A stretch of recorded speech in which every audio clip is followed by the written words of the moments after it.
নিঃস্বার্থ এই শিক্ষক সব উজাড় করে দিলেন। এখন কি আবার মানুষের কাছে ক্ষমা চাই? আমি ওই রকম আমার প্রাইমারি স্কুলের একজন শিক্ষককে এখনো তীব্রভাবে অনুভব করি। তিনি ক্লাস 4-এ আমাদেরকে জুলাই মাস থেকে পেয়েছিলেন। এরপরে 1.5 বছরের মতো সময় তিনি আমাদের পিছনে খাটাখাটুনি করেছেন। তিনি আসতেন 3 মাইল দূর থেকে বাইসাইকেল চালিয়ে একটা কাঁচা রাস্তা দিয়ে।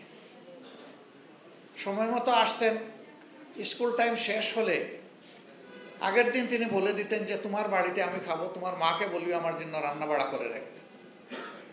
যাকে বলছেন তার বাড়িতে কি আছে না আছে আমার স্যারের কোনো কিছু জানার দরকার নেই। উনি গরিব না ধনী এটাও জানার দরকার নেই।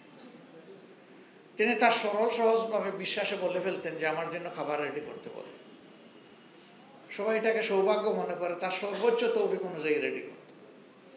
উনি খাওয়া দাওয়া করে মানুষের সাথে গল্প গুজব করতেন আসর থেকে মাগরিব। মাগরিবের নামাজ পড়তেন যে মসজিদে, এই মসজিদটা ওই পাড়া যে পাড়ায় তিনি খাওয়া দাওয়া করতেন।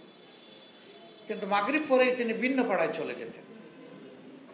চলে গিয়ে স্কুলের ছাত্র কোন ঘরে আছে এবং সে পড়তে বসছে কিনা ছাত্রছাত্রী এটা দেখতেন, কাউকে পড়াতেন না।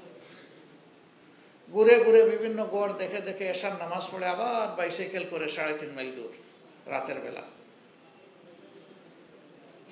তিনি আইসা দেখলেন যে স্কুলটা এলোমেলো, ছাত্ররা আসলে কিছু শিখেই নাই, শুধু প্রমোশন পেয়েছে।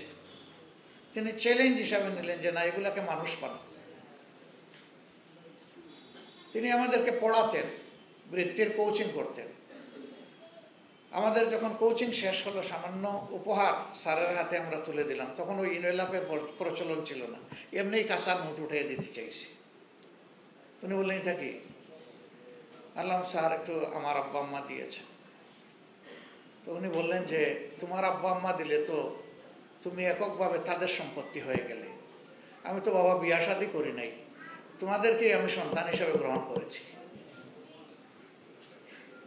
আমি টাকার জন্য তোমাদেরকে পড়াই না, আমি কিছু মানুষ, আমার কিছু সন্তান তৈরি করার জন্য পড়িয়েছি।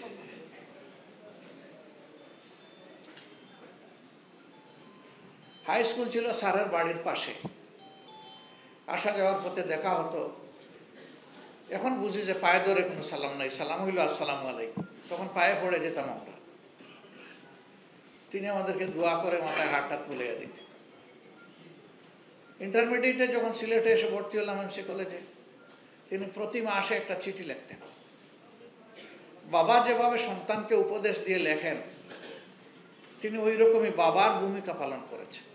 আমার বাবা ওই রকম চিঠি লিখতে পারতেন না, কিন্তু এই জায়গায় তিনি শূন্যস্থান পূরণ করেছেন। এমবিবিএস পরীক্ষা আমার ফাইনাল রেজাল্ট হওয়া পর্যন্ত প্রত্যেক মাসে স্যারের একটা চিঠি আমার কপালে জুটত, আলহামদুলিল্লাহ। সবগুলাতে দোয়া পরামর্শ। যেদিন স্যারকে জানাইলাম যে স্যার আমার তো রেজাল্ট বের হয়েছে, আল্লাহর মেহেরবানি আমি এমবিবিএস পাস করেছি, তিনি শেষ চিঠিটি লিখে বললেন আর আমার চিঠি লিখতে হবে না, এখন তুমি গ্রাজুয়েট হয়েছ, তোমার বুঝার জন্য তুমিই যথেষ্ট।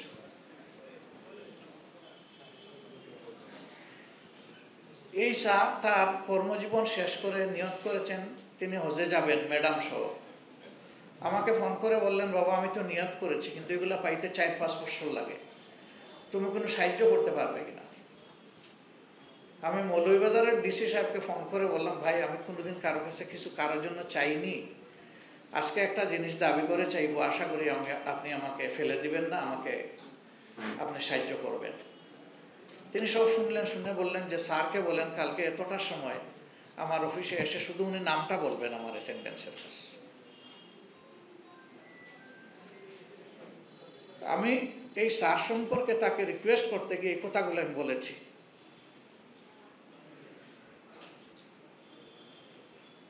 আমাদের জীবনে তার জন্য এই ভূমিকা আছে, আমরা তার ঋণ পরিশোধ করতে পারবো না, একটু সুযোগ পেয়েছি, এটা কাজে লাগাতে চাই। ডিসি সাহেবকে বললো মাত্র ভদ্রলোক তার চেয়ার থেকে উঠে এসে তাকে ঝাপটাইয়ে ধরে বুকের মধ্যে করে নিয়ে চেয়ারে সম্মানের সাথে বসাইছে। প্রাইমারি স্কুলের এক হেডমাস্টার ডিসি সাহেব তাকে এইভাবে সম্মান দিয়ে নিয়ে বসিয়েছেন, তিনি পরে বললেন যে আমি কি বেঁচে আছি না স্বপ্নে দেখছি, আমি তা ভাবছিলাম। ডিসি সাহেব তাকে এখানে বসিয়ে 4 ঘন্টার মধ্যে সব ক্লিয়ার করে তার হাতে ক্যাশ টাকার বান্ডিল তুলে দিয়ে বললেন, স্যার আমার জন্য দোয়া করবেন।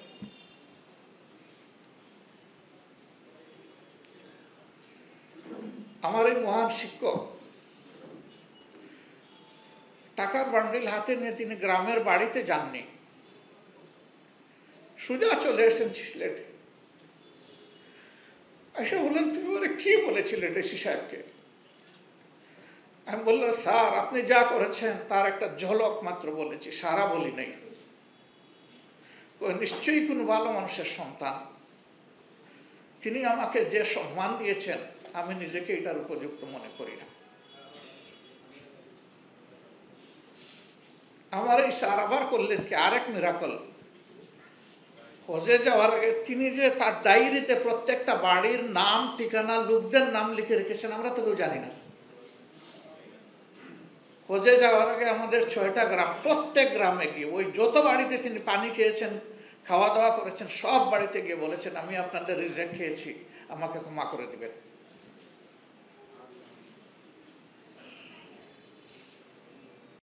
নিঃস্বার্থ এই শিক্ষক সব উজাড় করে দিলেন, এখন গিয়ে আবার মানুষের কাছে ক্ষমা চান।